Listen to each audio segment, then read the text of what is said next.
Flying into Madison was, a little bit of a rocky road beginning to this adventure. Our pilot hiccup burped into the microphone. Yeah, some of you don't seem fazed by that information, so just a refresher, ma'am, on what a hiccup, but he did that 35,000 feet in the sky while he was flying a plane. He wasn't playing an Xbox in his mom's basement. He was flying a plane, and very casually and terrifyingly we got about 15 more minutes before... Oh, my bad. He said, my bad, after he threw up into his mouth at 5:22 p.m. I was like, oh, we're crashing into everything. It's way too high for that. Get a little stony baloney for my flight sometimes. I'm not good with turbulence.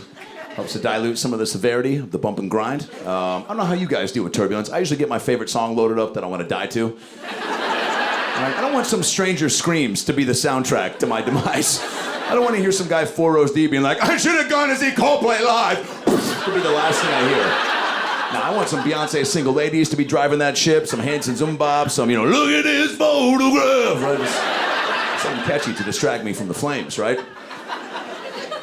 Pilot boarded late, right? I boarded late too, so I had an excuse. I was high. I was dealing with cottonmouth, and just trying to squeeze an extra Jamba Juice boost out of the poor kid behind the counter, and I was coming in way too hot. Sometimes you just gotta take a step back and watch the game tape and go, I was being a dick. This guy's 17, working at JJ. Things aren't going according to plan, right? And I came in with a lot of chutzpah. I was just like, what do you mean I can't get protein and immunity in the orange dream machine? And he was like, those are the Jamba rules. And I was like, fuck you, Jacob, think for yourself.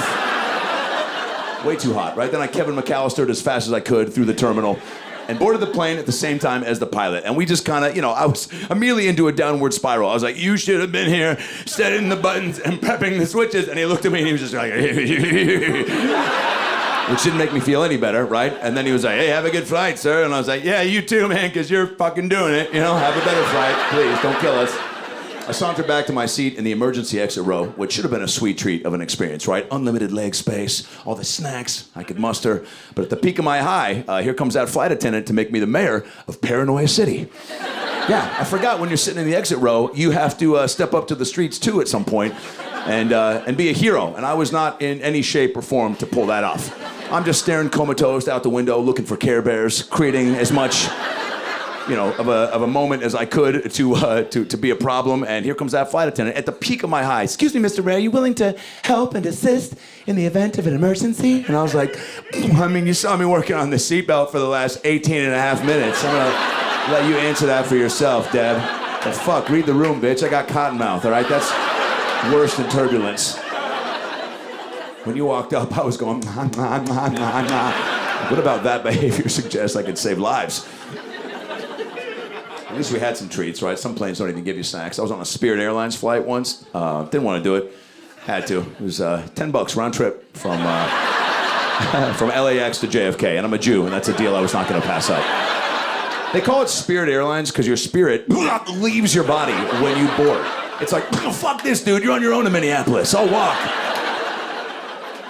There's piss already in the toilets. You know what I'm saying? The seatbelts, it's just two of the same side of a seatbelt.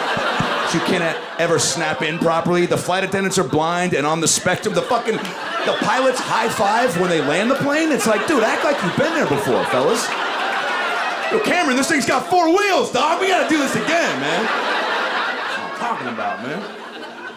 They got no food on Spirit. They're like, if you're hungry, you can ask the person next to you to spit in your mouth. You're like, oh, we probably will. Thanks for the tip, Greg.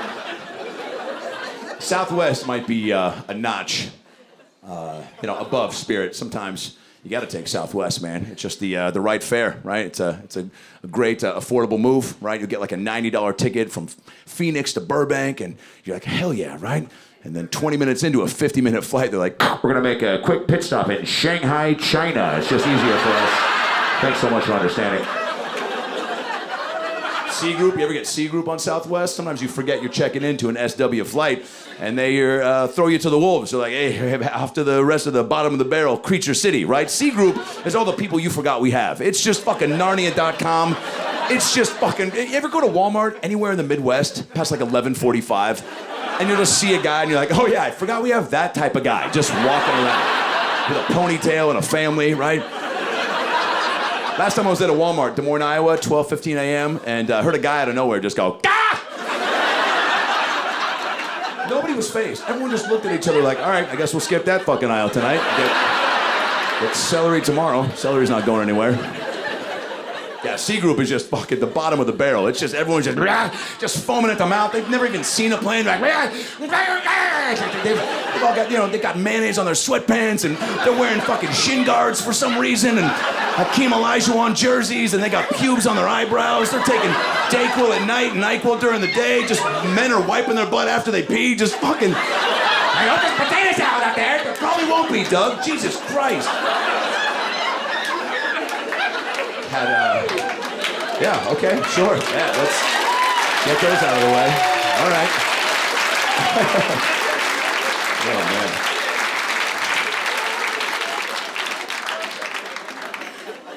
I was on a flight, Southwest flight. They ran out of food. It's never happened in my all my years of flying. They just get on the intercom. Sorry, we ran out of peanuts. Sorry. You have no peanuts, sorry. And then I noticed there was a fat kid in front of me just deep-throating some planters. This little fat kid was prepared, and I had my nerves calmed immediately, because as a former fat kid, I'll give you some chubby insight. Fat kids don't leave the house without calories, okay? This kid was prepared. If that plane was going down, he wasn't gonna be hungry. Right? He had Gushers from different continents, fruit by the foots that hadn't come out yet, chocolate-covered Cheez-Its. He was prepared. He had snack packs and backpacks and back fat, and he was just, crushing the game and living his best life and just deep throat and just guzzling these peanuts, just making all sorts of funny fat noises, just saying all sorts of funny fat phrases like, I love peanuts, Mom, I wish I was a peanut. I was like, yo, that's the fattest fucking thing I've ever heard somebody say. You adorable little Oompa Loompa, right? I start poking his dough through the seat, asking if I can get the rest of his peanuts. I'm high and hungry. I'm treat unprepared. I'm like, hey, man, can I get the rest of your peanuts? I asked a little kid harmlessly on a plane, can I, Adam Ray, get the rest of your peanuts? That's what I said. Can I get the rest of your peanuts? The rest of your peanuts. His dad heard something else. So now we had to agree to disagree. And not at all what I asked for. I could have enunciated more, for sure, but I got real defensive. I was like, dude, not at all what I said. Why? I don't want his penis. I'm not some stony pervert. That's what he thought I said. He was like, your penis? What do you mean your penis? I was like, peanuts, not penis, peanuts. And then I was like, dude, even if I did want his penis, why would I ask for the rest of it, you fucking psycho? This is on you. Like I'm sitting back there like, hey, you done growing up? Quit ordering all that dick. We're starving back here, man. Come on. Learn how to share. I saw someone smoking a cigarette on a Southwest flight once. That's confidence. This guy was so cool. Cigarette smokers, you guys know who you are. It's effortless. This guy, she was like, sir, can you please put that out? He just flicked it back in her face. He goes, keep the change. I was like, dude, make this guy pilot immediately. I think it was the anti-smoking ads. That's what really got in my way when I was a kid up in Seattle. These aggressive anti-smoking ads really did a number on my childlike brain. They all start off really sweet. Beautiful picture of a 17, 18-year-old gal. They'd slowly zoom in on her face. Then you hear this voice come on the TV. I was high school valedictorian. Top of my class, graduated with honors, went to Harvard Law, met my dream man, had 4 beautiful kids, retired on a ranch in Montana, where we were chilling, relaxing, maxing all cool, shooting some people outside of the school. We had everything we needed. Then I started smoking 89 packs of cigarettes a day. Now I charge strangers $8 to fuck the hole in my neck. Oh my God. Holy shit. That's a lot of info, Pam. It's also 2 in the afternoon and I'm 7. You want to tone it down a notch? The Ninja Turtles are coming up next. This feels like a nighttime conversation. My wife is the best. We're coming up on a year. She's the greatest thing ever. She's not Jewish, but she is circumcised, and that was awesome to find out. She's the best in every category. Just couldn't have asked for a better partner. And she is addicted to Citizens app. That's, I guess, the one red flag. We're not sleeping a lot because she's addicted to this app. It's like Nextdoor app. Any app that you ladies find that just notifies you of all the danger that's lurking in your neighborhood. Girls love to know, I wonder how many different ways I could be stabbed right now. And Citizens app provides you with all that information. She'll wake me up from a deep sleep and be like, babe, oh my God, I just got an alert. Please get up. There's a guy across the street right now in a tree, buck naked, holding a machete. Can you go see what he wants real quick?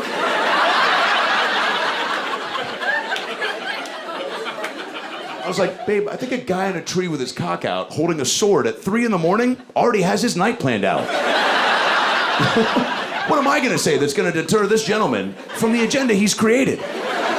She's like, do something to scare him off. I go, scare him off, baby. Climbed a tree buck fucking naked. That is some gangster ass shit. I don't want to come face to face with a guy who isn't fazed at the idea of a splinter attaching to his wiener. And also, my greatest fear, other than heights, is the fear of a meth head's penis touching my hand. That's how monkeypox started. But I'm her protector now, right? I swelled up. We gotta be, like, I got you, right? I'm married now, fucking, right? As soon as we got married, I was like, I'm your protector, right? I got you probably, right? In most instances, I'll be there most likely, right? Fucking depending on how big the other guy is, I got you, we'll see. Yeah, she asked me to go out there, so I went out, I was looking for some skin, poking between the bushes and branches. Late night, I see this elbow just farting through the tree, and I got real aggressive. I was like, what's up, man, what you doing up there? His voice comes back at me, what's up, bro, you good? I was like, whoop, that was way too cordial for this time of night. Up in a tree.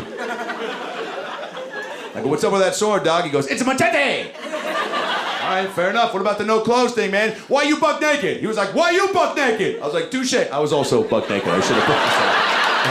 I thought nude on nude would diffuse the violence. I don't know how you raise a kid in 2023. Because my wife and I will go to Disneyland and we'll be like, maybe we just go at the wrong times, but every kid is just freaking the fuck. It's like, I don't know what these, if these kids are just like, getting together, being like, let's make this the worst fucking day for our parents of all time. I don't care if they spend thousands of dollars, let's fucking have a freak out on the peanuts. Every kid just, it's just future Southwest Sea Group passengers, just, Dr. Pimple Popper patients, just, I saw a kid lose his mind because he dropped his churro. I was like, dude, you're acting like you got fisted by Captain Hook. Like, take it down. Like, it's a fun place. My wife is the shit. She's the greatest thing ever. Love her to death. We've been together almost 7 years, and I've only farted in front of her once. It's like three months ago. Didn't even know it was coming. I'm 41. I feel like I'm still in the pocket where, like, you should know when you got one coming. But I had no idea. That sucks. I just was like trying to run out the door and I just tripped and I was like, ah! And I screamed really loud. Sometimes you either scream, ah! Ah! Or you try to cough over the fart. I don't know what asshole introduced those moves, by the way. Some dude went up to all the dudes and was like, yeah, dude, if you gotta let one rip, you fucking, and then you fucking, she don't know. It's like, hey, dum-dum, the two sounds don't cancel each other out. They just highlight each other even more. Girls don't even know how to cover farts up because you don't feel them coming. Pregnancy cramps, those are familiar feelings. Farts come and go like ships in the night. I have a lot of genuine empathy when I see or hear a girl let one slip. It's traumatizing, man. You girls get so just like, you just don't, like, I've seen girls fart and move out of the country and start new lives because they're so ashamed. They're just like, oh my God, that wasn't me. We have to leave tonight. Grab the kids, we'll move to Chile. I'll become a baker. Open the window, Corinne. That's the noise, too. It's a woman fart. That's why nobody thinks you do it, gals, because it never sounds like a fart. It's like somebody just put a mouse in a headlock? What do you... Did a hot air balloon take off in the backyard? Some of you gals go to great lengths to cover up your tracks. You just go to bed at like noon or lock the door. Or, the creativity. It's impressive. I've seen girls just, an extra level goes off in your brain when you're trying to commit to the urban myth that you don't fart. I've seen girls just, they're like, yeah, no, I don't even fart. Never have, never will. Seriously, I thank God every day of my life. I'm one of those lucky girls that doesn't have to deal with that. I don't even have a butthole, so it's pretty great, yeah. Wow, for you. Can't wait to do drugs with my nephew. He's only 9, but man, this kid shows all the signs of being a blast on Molly. He headbutts the fridge and dry humps the couch. That's his move. He'll just run right up to the couch and just go, Uncle Adam! How funny is that? I'm like, dude, it's very fucking funny. No one's disputing that, okay? But can you not look me dead in the eyes while you finish? You didn't even blink. His new thing now is to run up and hit me in the dick and go, like and subscribe, and then just run out of the room, giggling to himself while I ice my balls in front of my stepdad. He's got no filter, though. That's the coolest part about being that age. You just think it and say it. He's like, you can't cancel me, right? He thinks he's untouchable. You can't cancel me, Uncle Adam. You can't cancel me, right? Just thinks it and says it. No filter, no Brita in between this kid's thoughts. Here it is, and here it comes. He met my best friend Brad, who's a little person, and he'd never met a dwarf before. Most people have not, so we were all fired up for this encounter because we knew he was going to say something offensive. It was inevitable, right? You say fucked up shit when you're 9 and you see something different, and a dwarf is as different as it gets. My buddy Brad's 4'4", one of my best buds, walks in the room. And little people come with their own sound effects. You can Google it. Right? My nephew looks right at him, all wide-eyed and curious. He goes, what happened? Yeah, very funny. We were like, dude, thanks for speaking for the group, bud. We were all wondering why the fuck he's that size. Did he get rained on? Did he lose a bet? Where's the rest of them? Brad's a great comic, an even better dude. He looks right at my nephew and goes, I didn't eat my vegetables. Like and subscribe, you little cocksucker. Yeah.